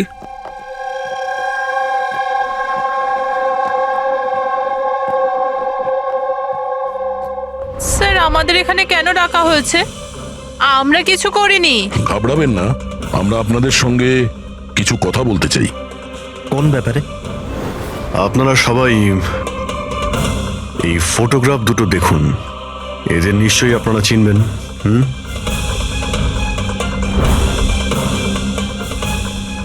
এক মিনিট। হ্যাঁ, ইনি আমাদের লাকি ড্রয়ের মাধ্যমে হানিমুন ট্রিপে পাঠিয়েছিলেন। স্যার আমাদেরও। আচ্ছা, তাহলে এরাই ছিল আপনাদের সাথে। ঠিক কিভাবে এরা যোগাযোগ করেছিল? স্যার এরা আমাদেরকে কোর্টের বাইরে কন্ট্যাক্ট করেছিল।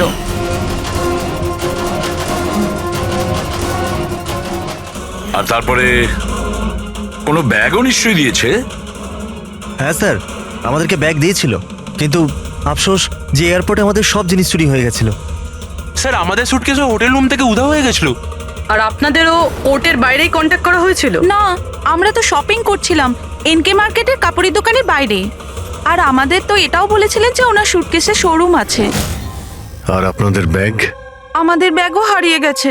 আপনাদের সবাইকে ব্যবহার করা হয়েছে লাকি ড্রয়ের বাহানায়। ব্যবহার করেছে? ড্রাগস স্মাগলিং করা হয়েছে আপনাদের ব্যাগের মধ্যে রেখে, আপনাদেরকে দিয়ে। আর একটা কথা খুব ভালো করে মনে রাখবেন, ভবিষ্যতে কোনো লটারি বা লাকি ড্রর ওপর ভরসা করবেন না। যে কেউ ফাঁসি দিতে পারে আপনাদের। যান। Thank you sir. এখন তো আমাদের কাছে মাত্র 38 ঘন্টা রয়েছে। আর ওই 38 ঘন্টায় আমরা যদি কিছু করতে না পারি, তাহলে যতীন আর মনিকাকে দুজনকে ফাঁসিতে ঝুলিয়ে দেবে ওখানকার গভর্নমেন্ট। স্যার এইসব করতো রোহন, কিন্তু ও এখন আর বেঁচে নেই। কিন্তু এদের গ্যাং অনেক বড়। এরা কিন্তু স্যার স্মাগলিং এখনো বন্ধ রাখেনি। হ্যাঁ স্যার, এরা কোনো নতুন বিবাহিত দম্পতির খোঁজ করবে ফাঁসানোর জন্যে। অভিজিৎ, দয়া, জিঙ্গাপুরায় গিয়ে হ্যান্ডিক্রাফটস নিয়ে এসো। আর পুরবী, তুমি আর সারিকা নিজেদের বিয়ের প্রস্তুতি নাও।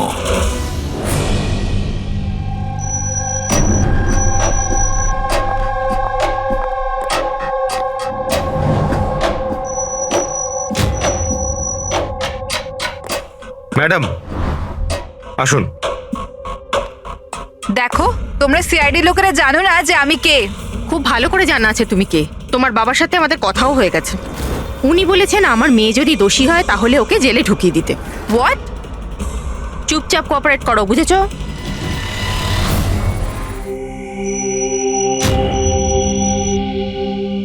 যাও।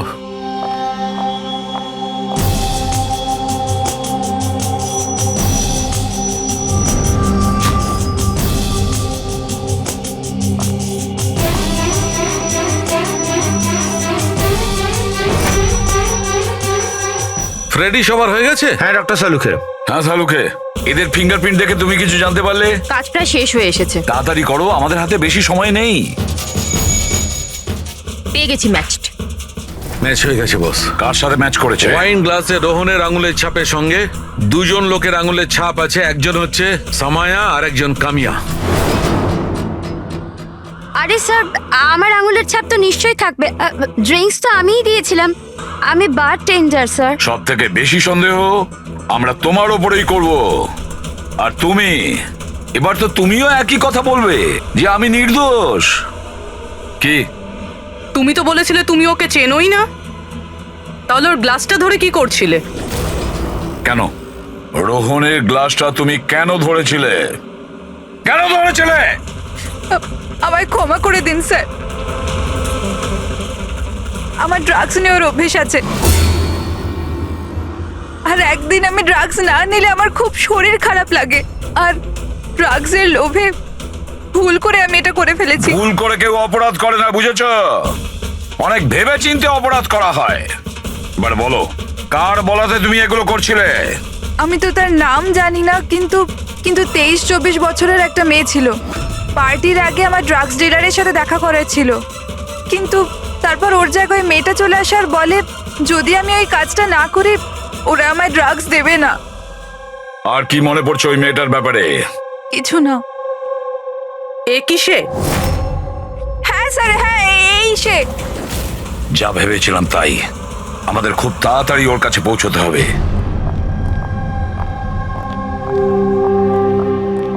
এই যে শুনছো, আমাদের বিয়ে তো হয়ে গেল, আমরা হানিমুনের জন্য কোথায় যাব? আরে বাবলি, হানিমুন টানিমুন বড় লোকদের ব্যাপার স্যাপার। আর আর আমাদের কাছে এত টাকা কোথায়?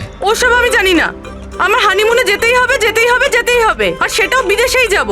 বিদেশ? আরে বাপরে, ওতে তো লাখ টাকা ধাক্কা। আমি কিচ্ছু জানি না। আরে বাবলি, আচ্ছা আমার কথা তো শোনো।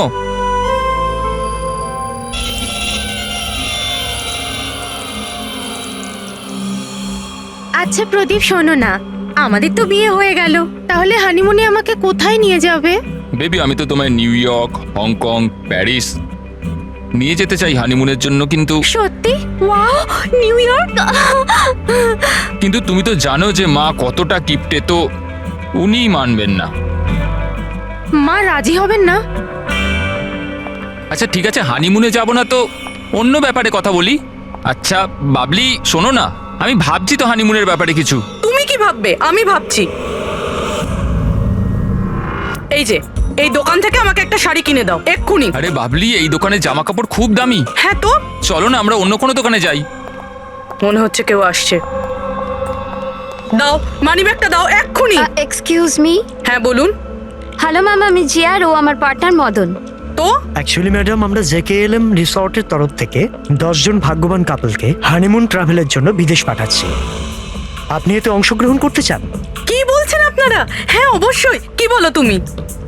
এ তো কিছু বলেই না, আপনারা বলুন। আপনাকে কার্ডটা স্ক্র্যাচ করতে হবে, আর আপনার যদি ভাগ্য ভালো হয় তাহলে আপনি জিততেও পারেন। তাই নাকি? ব্যাস। সত্যি?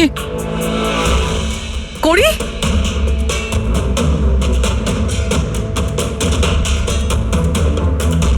কি লেখা আছে? ও ওয়াও ম্যাম, কনগ্রাচুলেশন, আপনি জিতে গেছেন। হ্যাঁ আমরা জিতে গেছি। হ্যাঁ আপনি জিতে গেছেন। আমরা বিদেশে যাব? হ্যাঁ নিশ্চয়ই। এখন আপনারা অফিসে চলুন, বাকি ডিটেইলস আমরা ওখানে আলোচনা করে নেব। কোন দিকে যাব? এদিকে না ওদিকে? এইদিকে। হ্যাঁ চলুন।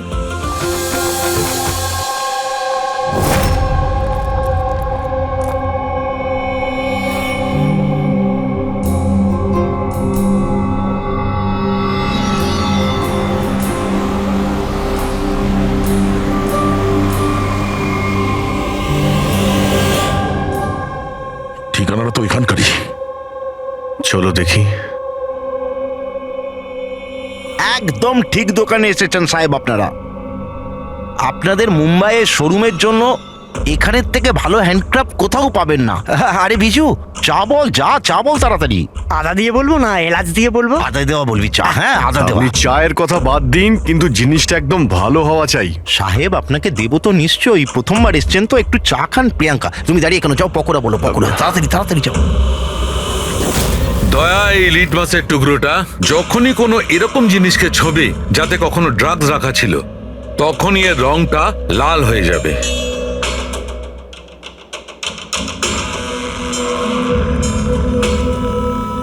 আচ্ছা, আপনার এই জিনিসগুলো ইন্ডিয়ার বাইরে মানে বিদেশেও যায় না? আরে স্যার, এমন কোন দেশ আছে যেখানে আমাদের কোনো মাল যায় না? তাই? আমেরিকা, হ্যাঁ। অস্ট্রেলিয়া, আর ওটা কি সাউথ আফ্রিকা। খুব চাহিদা আছে আমাদের মালের। আচ্ছা আচ্ছা আচ্ছা, এরকম 10-12 পিস কি আমরা পাবো? হ্যাঁ হ্যাঁ, নিশ্চয়ই। তাহলে তো খুব ভালোই হয়। দিন।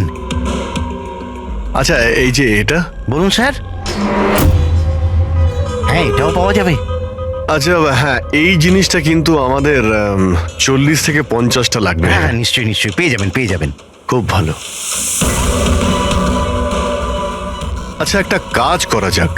আপনার 4 পকোড়া আজকে থাক, কাল সকালে আসি, তখন একেবারে অনেক কিছু কিনে নেবো আমরা। আরে স্যার, ও এক্ষুনি চলে আসছে। আসলে হয়েছে কি, আমার পেটের মধ্যে একটু না গুড়গুড় করছে। হ্যাঁ ভাই, আচ্ছা আজকে থাক, কালকে আসছি। হ্যাঁ অভিজিৎ 5 ঘন্টা বেঁচে আছে যতীন আর মনিকাকে বাঁচানোর জন্য। খুব তাড়াতাড়ি মাস্টার মাইন্ড অব্দি পৌঁছতে হবে, তা না হলে ওখানকার পুলিশের হাতে যতীন আর মনিকাকে প্রাণ হারাতে হবে।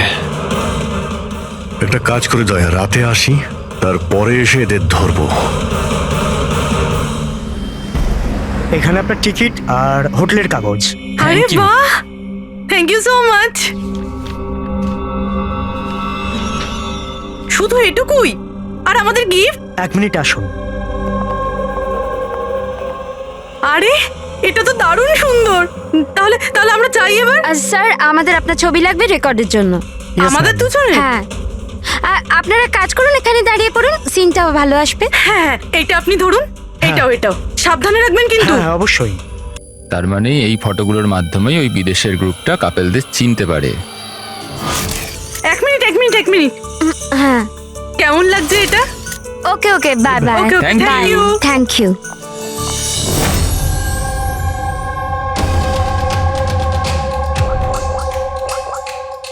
হ্যালো। হ্যাঁ, মাছ জালে আটকে গেছে। স্যার, সবকটা ব্যাগ ভালোভাবে চেক করেছি, এখানে ড্রাগসের কোনো চিহ্নই নেই। পুরবি, এটা কিভাবে সম্ভব? যদি আমরা কোনো প্রমাণ না পাই কিভাবে বাঁচাবো যতীন আর মনিকাকে? স্যার স্যার হতে পারে ড্রাগস ওই লোকটার কাছে আছে। কোন লোকটা? ওই অফিস থেকে একটা লোক বেরোচ্ছিল সুটকেস নিয়ে, আর উনি ফোনে কাউকে বলছিলেন যে ওনার ফ্লাইট আছে রাত 9টার সময়। হ্যাঁ, হ্যালো হ্যালো। আরে দেখে চলুন। সরি দাদা। হ্যাঁ, হ্যালো হ্যালো। হ্যাঁ, আমি বলছিলাম যে আমাদের ফ্লাইট তো রাত্রি 9টায়, তাই না? টাইমে পৌঁছে যাও। হ্যাঁ, ওই লোকটার একটা স্কেচ করাও খুব তাড়াতাড়ি, আর এয়ারপোর্ট অথরিটিকে জানাও, আর ট্যাক্সিওয়ালাদেরও জানাও। দেখা যাক এই লোকটা কে।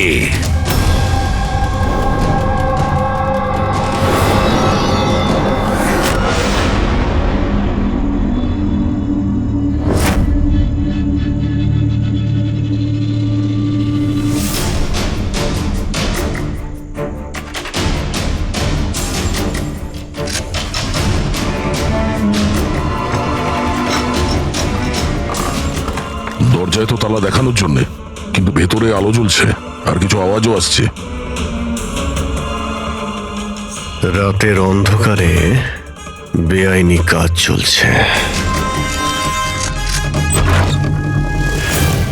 আরে দাদা, কি হচ্ছে এখানে? চা খাওয়াবেন না? হ্যাঁ, আরে আপনারা দুজনে এখন এখানে? আরে আমার পেট ঠিক হয়ে গেছে, তাই ভাবলাম যে একটু চার পকোড়া খেয়ে আসি। কি? না না, শুনুন, কাল আসবেন। হ্যাঁ, কালকে। আরে এত সময় নেই আমাদের কাছে। আরে চায়ের জন্য বন্দুক বার করছেন? আপনাদের মাথা ঠিক আছে তো? কি করছেন? তোমাদের বসকে? স্যার, বোম্বাইয়ে কেউ আছে, আমরা ওকে দেখিও নি।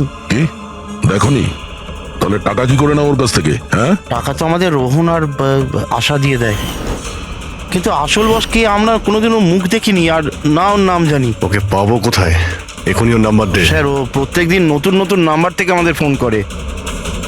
এই ড্রাগস যেটা তোমরা আর্ট ক্রাফটে ভরো, এটা রোহান ছাড়া আর কার কার কাছে পাঠাও? ডান্সিং রক ক্লাবে কিছু পার্সেল পাঠিয়েছিলাম।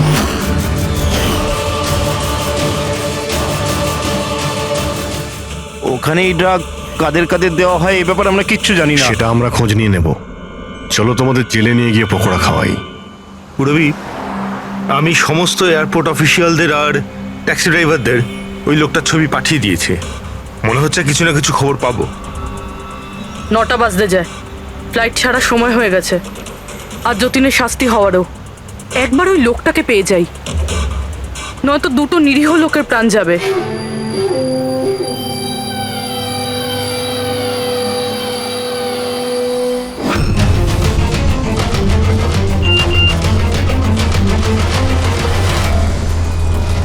এই তো লোকটা স্পট হয়ে গেছে। কোথায়? 21 জেকে রোড, এই রোডেই। স্যার মনে হয় সামনে আছে। পুরবি? হ্যাঁ। ট্যাক্সি? স্যার ওভারটেক করুন, নিশ্চয়ই ওটাই।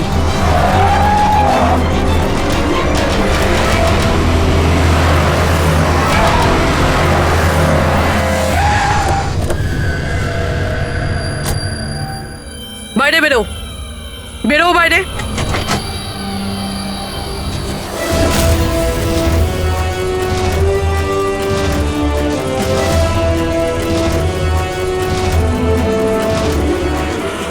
আহা, আচ্ছা আপনিও?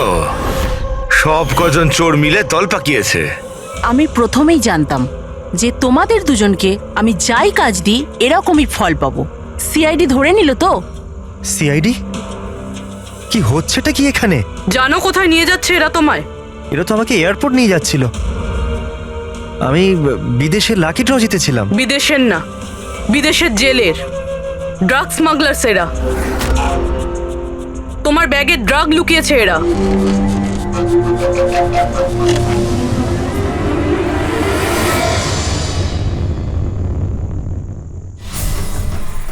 ব্যাগে ড্রাগস রয়েছে ম্যাম। শেষে পাওয়া গেল যতীন আর মনিকার নিরপরাধ হওয়ার প্রমাণ। এই ড্রাগস। কি অদ্ভুত ব্যাপার, আমি তোমাদেরকে তোমাদের থেকে বাঁচতে ভুল ব্যাগ দিলাম, তবুও তোমরা পৌঁছে গেলে। আর এবার তোমার বসকে পাকড়াও করার দায়িত্ব আমাদের। যাওয়া যাক ব্যুরো।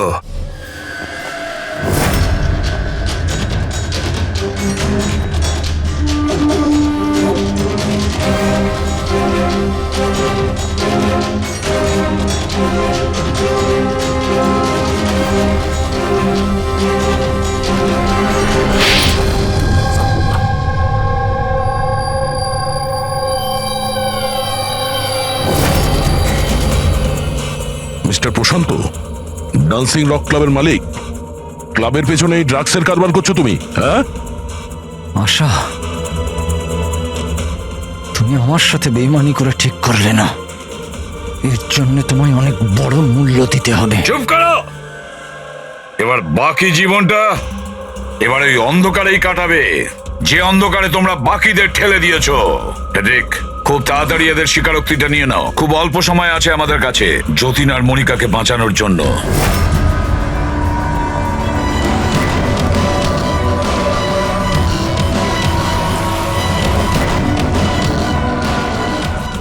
আর এইভাবে সাদা সিধে নিরীহ লোকেদেরকে ফাঁসিয়ে শুধু দেশেই নয়, এমনকি বিদেশেও একজন বিখ্যাত ড্রাগ কিং পিন হয়ে গেলাম আমি।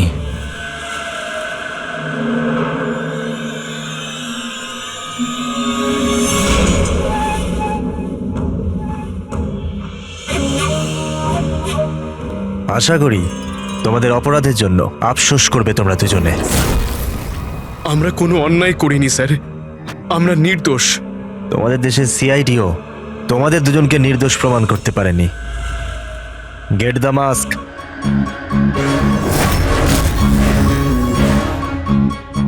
মনিকা, মনিকা আমাকে ক্ষমা করে দিও। 7 পাক নেবার সময় আমি যে প্রতিজ্ঞা নিয়েছিলাম তোমার রক্ষা করবার, আমি সেটা রাখতে পারলাম না।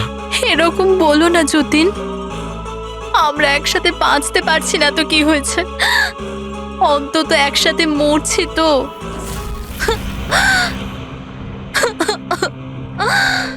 রোহনকে কেন মেরেছো? ওই বোকাটার নিজের বিবেক জেগে উঠেছিল, নিজেকে আত্মসমর্পণ করতে যাচ্ছিল। যতীন আর মনিকাকে ফোন করে সব ডিটেল বলে দিতে যাচ্ছিল। তাহলে তোকে মরতেই হতো না স্যার, মরতেই হতো। দেখ, যত তাড়াতাড়ি সম্ভব এই ভিডিওটা ওই জিবিআই অথরিটিকে পাঠিয়ে দাও। Yes sir. অসংখ্য লোকের জীবন নষ্ট করে তৈরি হয়েছে সুপরিচিত ড্রাগ কিং পিন। তুমি কি মনে করেছিলে তুমি খুব বড় কাজ করেছো? আইন তোমাকে কোনোদিন ক্ষমা করবে না। কঠোর থেকে কঠোরতম শাস্তি হবে তোমার, ফাঁসি হবে তোমার, ফাঁসি।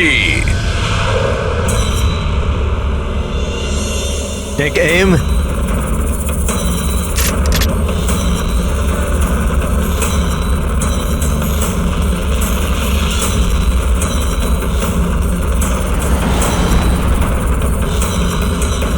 Hold on.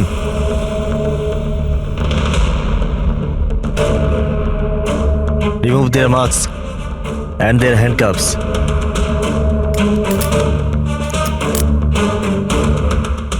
স্যার এইসব আই এম সরি, আমি আপনাদেরকে ভুল বুঝেছিলাম। You both R free.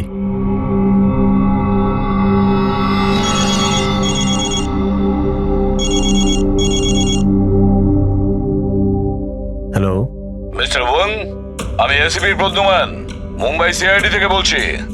আপনাকে আমরা আসল অপরাধীর কনফেশন পাঠিয়েছি, ভিডিও পাঠিয়েছি, পেয়েছেন আপনি?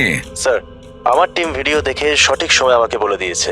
যদি আপনি 5 মিনিটও দেরি করে ফেলতেন তাহলে হয়তো এই দুজন বাঁচত না।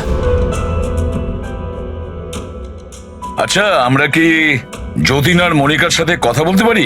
Sure sir. CID. Hello ACP sir. Hello Jatin, শোনো, তোমার মা এখানে আছেন, নাও কথা বলো। যতীন, বাবা, তোমরা দুজন কেমন আছো? মা, আমরা দুজন একদম ঠিক আছি, তুমি আমাদের চিন্তা করো না। স্যার, আমি আপনাকে কি করে ধন্যবাদ জানাবো আমরা বুঝতে পারছি না স্যার। হ্যাঁ স্যার, সিআইডির এই উপকার আমরা কোনোদিনও ভুলবো না। না না যতীন, আমরা এমন কিছু কাজ করিনি। এই দেশের কোনো নাগরিকের উপর কোনো বিপদ যাতে না আসে সেটা খেয়াল রাখা আমাদের কর্তব্য, আমাদের ডিউটি এটা। এবার তোমরা তাড়াতাড়ি বাড়ি ফিরে এসো, তোমার মা অপেক্ষা করছেন। গুড লাক।